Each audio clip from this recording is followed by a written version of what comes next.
ఒక మాట మాట్లాడేటప్పుడు కూడా భయంతో మాట్లాడాలి. దేవుని బిడ్డలో నోటికి ఏ మాట పడితే ఆ మాట, అద్దు అదుపు లేకుండా ఏ మాట పడితే ఆ మాట ప్రభు బిడ్డలు మనం మాట్లాడకూడదు. ఎందుకో తెలుసా? రేపు తీర్పు దినాన నోటి మాటను బట్టి దేవుడు తీర్పు తీరుస్తాడట. నువ్వు చిన్నతనంలో తల్లి గర్భంలో నుంచి వచ్చినప్పుడు కేరింతలు కొట్టావే, కేరింతలు కొట్టింది మొదలుకొని చనిపోయే ఆఖరి క్షణం వరకు నువ్వు మాట్లాడిన ప్రతి మాట రికార్డ్ అవుతుంది దేవుని దగ్గర. ఈ కాలంలో మనం మాట్లాడిన మాటలు ఫోన్లో రికార్డ్ అవుతున్నాయా లేదా?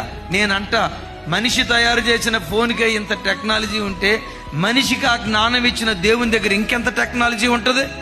అయ్యలారా, అమలారా, ఓ మాట మాట్లాడేటప్పుడు నా మాట నా దేవుడు వింటున్నాడు, నా మాట నా దేవుడు వింటున్నాడు.